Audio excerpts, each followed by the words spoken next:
Hello दोस्तों, AC study classes में आप सभी का बहुत बहुत स्वागत है। आज इस क्लास में आपको हिंदी साहित्य और व्याकरण दोनों का प्रैक्टिस सेट इस क्लास में पढ़ने के लिए मिलेगा। तो वीडियो के अंत तक बने रहिए। अगर आपको ये वीडियो हेल्पफुल लगे तो लाइक कर देना। जिसमें क्वेश्चन दिया है कि बागत पत्रिका ये कहाँ से प्रकाशित होती है। जो बागत पत्रिका है ये पत्रिका बताना है कहाँ से प्रकाशित होती है। मुंबई, वाराणसी, नई दिल्ली या फिर कोलकाता। आंसर हो जाएगा कोलकाता। जो बागत पत्रिका है ये कोलकाता से प्रकाशित होती है। डी ऑप्शन सही हो जाएगा। अगला क्वेश्चन है कि हम बिस्पाई जन्म की इस काव्य कृति के रचनाकार कौन है। हम बिस्पाई जन्म के इसके रचनाकार बताना है। सुभद्रा कुमारी चौहान, राम नरेश त्रिपाठी, बालकृष्ण शर्मा नवीन या फिर गोपाल सिंह नेपाली। हम बिस्पाई जन्म के इसके जो रचनाकार हैं, राइट आंसर है बालकृष्ण शर्मा नवीन। ये किसकी रचना है? बालकृष्ण शर्मा की रचना है। अगर बालकृष्ण शर्मा की और अगर रचनाओं की बात की जाए तो इनकी रचनाएं हैं कुमकुम, उर्मिला, आपलक, रश्मि रेखा, क्वासी, विनोबा स्तवन और प्राणार्पण। ये भी इनकी रचनाएं हैं। किसकी? बालकृष्ण शर्मा नवीन की। अगला क्वेश्चन है कि विज्ञान गीता की रचना किसने की। विज्ञान गीता की रचना किसने की? व्यास जी ने, बाल गंगाधर तिलक ने, केशवदास ने या फिर चिंतामणि ने। विज्ञान गीता के जो रचनाकार हैं वो है केशवदास। कौन है? केशवदास। जो केशवदास है ये रीतिबद्ध कवि थे। रीति काल के रीतिबद्ध कवि थे केशवदास। अगर इनकी केशवदास की और भी रचनाएं हैं जैसे कवि प्रिया, रसिक प्रिया, रामचंद्रिका, वीर सिंह देवचरित, रतन बावनी और जहांगीर जस चंद्र का, ये भी केशवदास की रचनाएं हैं। अगला क्वेश्चन है कि वह पथ बंधु था इस उपन्यास के लेखक कौन है। वह पथ बंधु था। नरेश मेहता, प्रभाकर माचबे, भैरव प्रसाद गुप्त या फिर रांगे राघव। राइट आंसर क्या हो जाएगा? वह पथ बंधु था। इसका जो आंसर है वो है नरेश मेहता। ये किसके द्वारा लिखी गई रचना है? पथ बंधु था नरेश मेहता। ये जो उपन्यास है ये नरेश मेहता द्वारा लिखा गया। अगला क्वेश्चन है उदय प्रकाश द्वारा लिखित कौन सी कहानी नहीं है इनमें से। एक कहानी उदय प्रकाश के द्वारा नहीं लिखी गई, उनमें से बताना है कौन सी नहीं है। तिरिच, पाल गोमरा का स्कूटर, ओली आंधी, दरियाई घोड़ा। इनमें से बताना है कौन सी कहानी उदय प्रकाश के द्वारा नहीं लिखी गई। जो आंसर है पोली आंधी। ये उदय प्रकाश की कहानी नहीं है। पोली आंधी। तिरिच, पीली छतरी वाली लड़की, दत्तात्रेय का दुख, पाल गोमरा का स्कूटर और जो दरियाई घोड़ा, ये सभी उदय प्रकाश के द्वारा लिखी गई कहानियां हैं। जबकि जो पोली आंधी है ये उदय प्रकाश के द्वारा नहीं लिखी गई। अगला क्वेश्चन है निम्न में से कौन सी रचना एवं रचनाकार का युग्म सही नहीं है। कविता कौमुदी, रामनरेश त्रिपाठी, हिमकिरीटनी, माखनलाल चतुर्वेदी, हल्दी घाटी, श्याम नारायण पांडे, रसवंती, सियाराम शरण गुप्त। कौन सी रचना और उनके रचनाकार का युग्म सही नहीं है? आंसर है डी ऑप्शन। रसवंती जो रचना है ये सियाराम शरण गुप्त की रचना नहीं है, ये रामधारी सिंह दिनकर की रचना है। किसकी है ये? जो रसवंती है ये है रामधारी सिंह दिनकर। सियाराम शरण गुप्त की रचनाएं हैं जो अगर आपको नोट करना है तो नोट कर लीजिए। मौर्य विजय, अनाथ, दूरबादल, विषाद, आद्रा, पाथे, मृण्मयी, बापू दैनिकी। ये सभी सियाराम शरण गुप्त की रचनाएं हैं। और वहाँ की जो कविता कौमुदी ये रामनरेश त्रिपाठी की सही है। हिमक्रीटनी ये माखनलाल चतुर्वेदी की है, और हल्दी घाटी ये श्यामनारायण पांडे की है। रसवंती ये रामधारी सिंह दिनकर की है, ये सियाराम शरण गुप्त की रचना नहीं है। तो ये डी ऑप्शन सही हो जाएगा। अगला क्वेश्चन है कि निम्न में से प्रत्यय रहित शब्द है इनमें से एक। किस शब्द में प्रत्यय नहीं लगा है बताना है। दर्शनीय, दुर्गुण, भिक्षुक या फिर कर्तव्य। आंसर है दुर्गुण, बी ऑप्शन सही हो जाएगा। जो दुर्गुण है इसमें कोई प्रत्यय नहीं लगा हुआ है। दर्शनीय इसमें दर्शन प्लस अनियर प्रत्यय लगा हुआ है। जो कर्तव्य है, भिक्षुक है, और ये तीनों प्रत्यय, इनमें प्रत्यय लगे हुए हैं, लेकिन जो दुर्गुण है ये प्रत्यय रहित शब्द है। अगला क्वेश्चन है कि आहान का विलोम बताना है। आहान, अवगाहन, तिरोभाव, विसर्जन या फिर धन्यवाद। आंसर हो जाएगा सी ऑप्शन। आहान का जो विलोम है वो होगा क्या? विसर्जन। सी ऑप्शन सही हो जाएगा। अगला क्वेश्चन है निम्न में से कौन सा कथन सत्य नहीं है? कौन सा कथन सत्य नहीं है इनमें से? ए ऑप्शन है संस्कृत में 3 वचन होते हैं, हिंदी में 2 वचन होते हैं, हिंदी में 2 लिंग होते हैं, संस्कृत में हिंदी की तरह 2 लिंग होते हैं। तो इनमें से बताना है आपको कि कौन सा एक कथन सत्य नहीं है। आंसर है डी ऑप्शन। हिंदी में 2 लिंग, पुल्लिंग और स्त्रीलिंग होती हैं। इसमें पूछा गया कि संस्कृत में हिंदी की तरह 2 लिंग होते, ये सत्य नहीं है, क्योंकि हिंदी में तो 2 लिंग होते हैं, लेकिन संस्कृत में 3 लिंग होते हैं, पुल्लिंग, स्त्रीलिंग और नपुंसकलिंग। इसलिए ये डी ऑप्शन सही है। ये सत्य नहीं है, संस्कृत में हिंदी की तरह 2 लिंग होती है, ये गलत दिया है। जबकि सही क्या होना चाहिए कि हिंदी में 2 लिंग होते हैं, संस्कृत में 3 लिंग होते हैं। अगला क्वेश्चन है केशव कही न जाई का कहिए। यह पंक्ति किस कवि की है? केशवदास, कबीरदास, तुलसीदास या फिर नरहरिदास। आंसर हो जाएगा तुलसीदास। केशव कही न जाई का कहिए, यह पंक्ति भक्ति काल के रामाश्रयी शाखा के प्रमुख कवि गोस्वामी तुलसीदास जी की है। ये अगला क्वेश्चन है कि प्रत्यय रहित शब्द बताइए। किस शब्द में प्रत्यय नहीं लगा है? मर्मज्ञ, वैज्ञानिक, कृपालु या फिर अनुवाद। आंसर हो जाएगा ए ऑप्शन, मर्मज्ञ। जो शब्दांश यानी शब्द का अंश, छोटा सा टुकड़ा किसी शब्द अथवा क्रिया या धातु के अंत में जुड़कर उसके अर्थ में परिवर्तन कर देता है, उसे प्रत्यय कहते हैं। जो मर्मज्ञ शब्द दिया है इसमें कोई प्रत्यय नहीं है। वैज्ञानिक में एक प्रत्यय लगा हुआ है, कृपालु में आलू प्रत्यय लगा है, अनुवाद में वाद प्रत्यय लगा हुआ है, लेकिन मर्मज्ञ में कोई भी प्रत्यय नहीं है। तो इसमें ए ऑप्शन सही हो जाएगा। अगला क्वेश्चन है कौन देशज प्रत्यय का उदाहरण नहीं है? देशज प्रत्यय का खर्राटा, अड़ियल, उच्चतर या फिर घुमक्कड़। राइट आंसर क्या हो जाएगा इसका? C option. जो उच्चतर है ये देशज प्रत्यय का उदाहरण नहीं है। सी ऑप्शन सही हो जाएगा। निम्न में से कौन अर्थालंकार है? कौन क्या है? अर्थालंकार।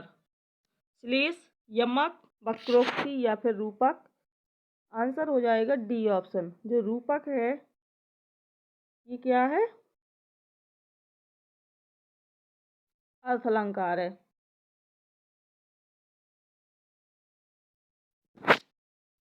अगला क्वेश्चन है कि ब्रजभाषा का क्षेत्र कौन सा नहीं है? कौन सा क्षेत्र है इसमें जो ब्रजभाषा का नहीं है? धौलपुर, सरगुजा, मथुरा या फिर आगरा। आंसर हो जाएगा सरगुजा। बी ऑप्शन सही हो जाएगा। सौशैनी प्राकृत से उत्पन्न सभी बोलियों में ब्रजभाषा मुख्य होती है। सूरसेन का ही दूसरा नाम ब्रजमंडल है। किसका? सूरसेन का ही दूसरा नाम क्या है? ब्रजमंडल। ब्रजभाषा की अनेक बोलियां हैं, जैसे नैनीताल की मुक्सा, एटा, मैनपुरी, बदायूं और बरेली की अंतर्वेदी, ग्वालियरी, धौलपुर और पूर्वी जयपुर की डांगी, गुरुग्राम और भरतपुर की ये मिश्रित बोली, और करौली की एक बोली है जादोबाटी। कौन सी? जादोबाटी। किंतु जो विशुद्ध ब्रजभाषा है मथुरा, अलीगढ़ और आगरा जिलों में बोली जाती है। मथुरा, अलीगढ़ और आगरा जिलों में।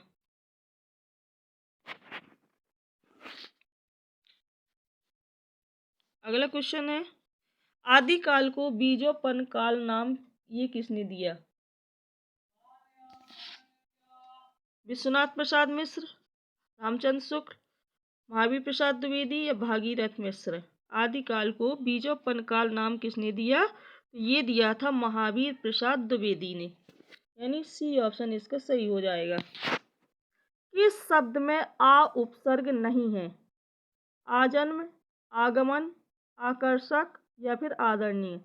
किस शब्द में आ उपसर्ग नहीं है? तो आदरणीय शब्द में आ उपसर्ग नहीं लगा हुआ है। इसमें आदरणीय शब्द में। रुद्र संप्रदाय की स्थापना किसने की? बताना है। रुद्र संप्रदाय की स्थापना रुद्र स्वामी ने, श्री स्वामी, विष्णु स्वामी या फिर निम्बकाचार्य। रुद्र संप्रदाय की स्थापना ये किसने की? ये की थी विष्णु स्वामी ने। सी ऑप्शन सही हो जाएगा। राम वृक्ष बेनीपुरी की कौन सी कृति यात्रा व्रत कृति है? इनमें से बताना है। राम वृक्ष बेनीपुरी की कौन सी रचना है जो यात्रा व्रत है? सागर की लहरों पर,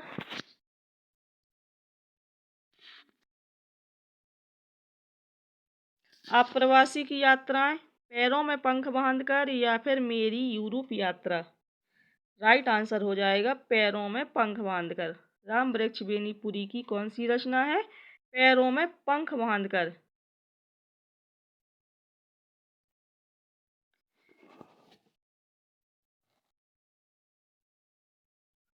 सी ऑप्शन सही हो जाएगा। कौन सी कृति यात्रा व्रत है? तो पैरों में पंख बांधकर। जो सागर की लहरों पर, ये भगवत शरण उपाध्याय की रचना है। किसकी है ये? भगवत शरण उपाध्याय की। मेरी यूरोप यात्रा, ये किसकी रचना है? ये है गणेश नारायण सोमानी का एक यात्रा व्रत है। मेरी यूरोप यात्रा, गणेश नारायण सोमानी।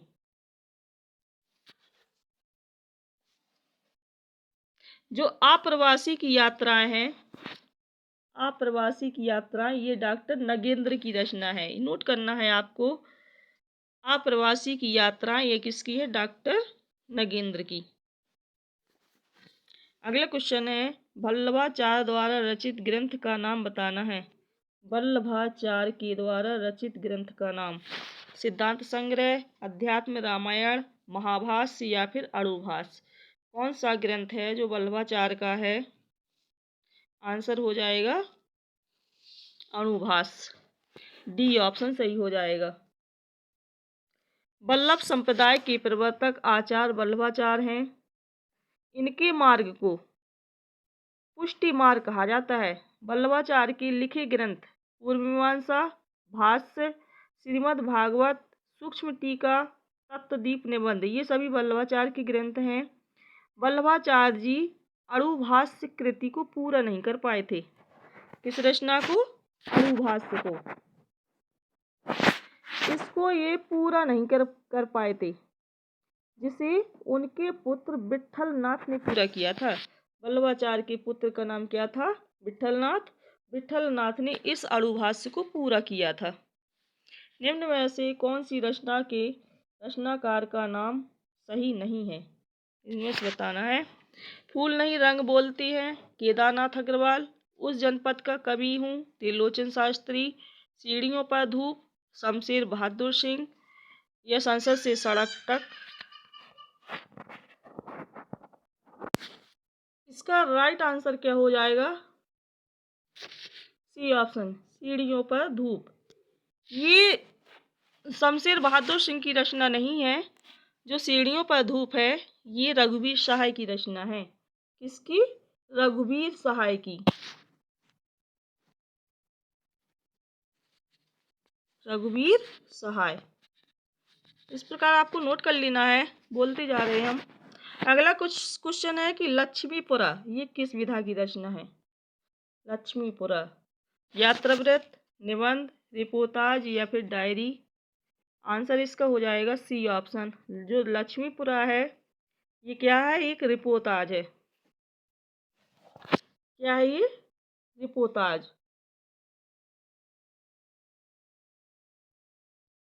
रिपोर्टाज फ्रांसीसी भाषा का शब्द है। जो रिपोर्टाज शब्द है ये फ्रांसीसी भाषा का शब्द है। उस गद्य रचना को रिपोर्टाज कहते हैं जिसमें किसी की आंखों देखी घटना का साहित्यिक शैली में कलात्मक ढंग से प्रभावशाली विवरण प्रस्तुत किया गया हो। लक्ष्मीपुरा ये एक रिपोर्टाज है और ये किसकी विधा है? शिवदान सिंह चौहान द्वारा लिखी गई। ये शिवदान सिंह चौहान। अगला क्वेश्चन है कि शालिभद्र सूरी की रचना का नाम बताना है। नेमिनाथ रास, भारतेश्वर बाहुबली रास, सुमतिगढ़ रास या जय मयंक जसचंद्र का। शालिभद्र सूरी की जो रचना का नाम है वो है भारतेश्वर बाहुबली रास। बी ऑप्शन सही हो जाएगा।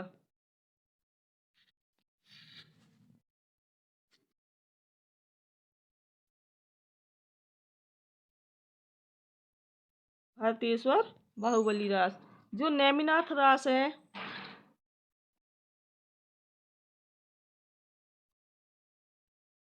शालिभद्र सूरी अपने समय के प्रसिद्ध जैन आचार्य और अच्छे कवि थे। इस ग्रंथ में भारतेश्वर और बाहुबली का चरित्र वर्णन किया गया है। इसमें भारतेश्वर बाहुबली रास में। नेमिनाथ रास ये सुमतिगढ़ी की और जय मयंक जसचंद्र का ये मधुकर कवि की रचना है। अगला क्वेश्चन है वीर रस का स्थायी भाव क्या होगा? वीर रस का स्थायी भाव शोक, भय, उत्साह या फिर निर्वेद। आंसर हो जाएगा वीर रस का स्थायी भाव उत्साह होता है, यानी सी ऑप्शन सही हो जाएगा। क्या होता है? उत्साह। जो शोक है ये करुण रस का स्थायी भाव है। भय ये भयानक रस का है और निर्वेद ये शांत रस का स्थायी भाव है। छायावाद को स्थूल के प्रति सूक्ष्म का विद्रोह किसने कहा? जयशंकर प्रसाद, महादेवी वर्मा, नंद दुलारी वाजपेयी या फिर डॉक्टर नगेंद्र। तो छायावाद को स्थूल के प्रति सूक्ष्म का विद्रोह ये किसने कहा है? आंसर हो जाएगा डी ऑप्शन, डॉक्टर नगेंद्र ने।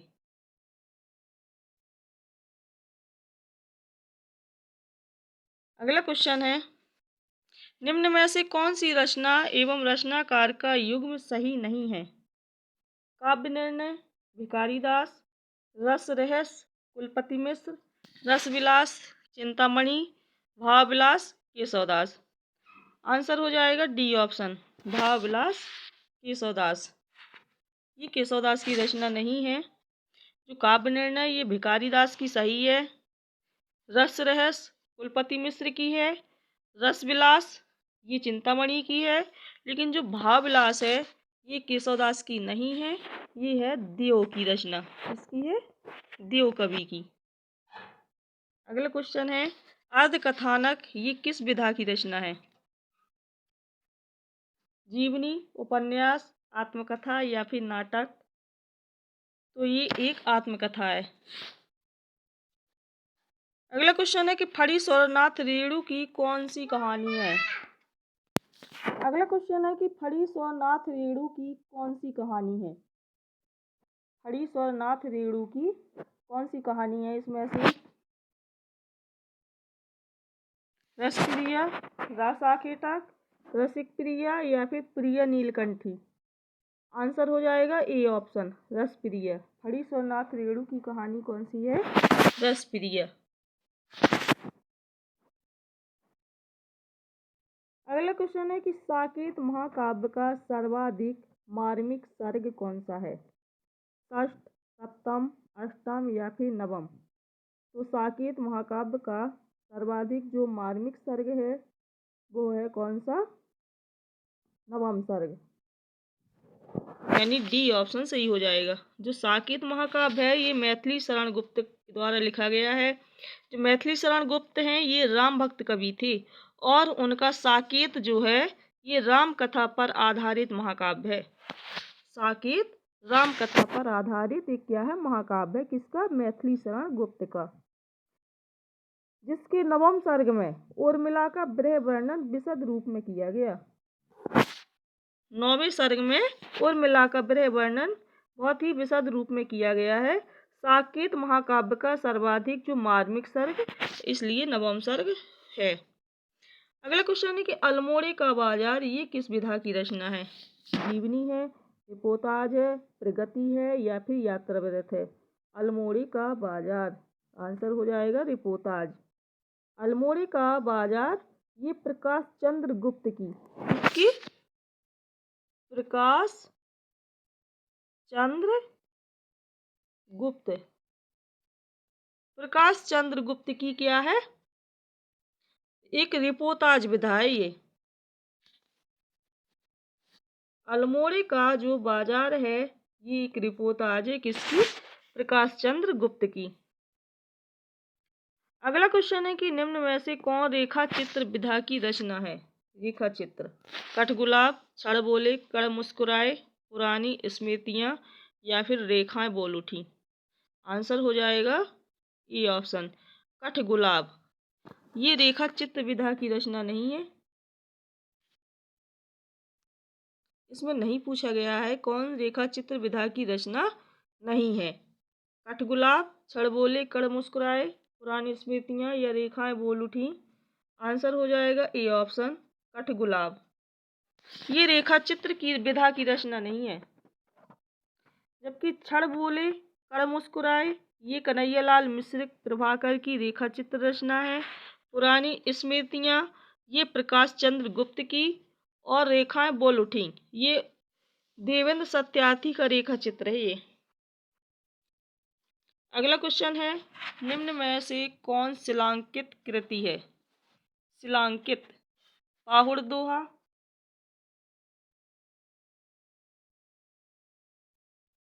राउलबेल, प्राकृत पेगलम, वर्ण रत्नाकर? आंसर हो जाएगा बी ऑप्शन, झीनी बीनी चदरिया ये किस उपन्यास की कृति है? राइट आंसर हो जाएगा बी, अब्दुल बिस्मिल्लाह की। तो फ्रेंड्स अगर आपको वीडियो अच्छा लगा हो तो लाइक कर देना,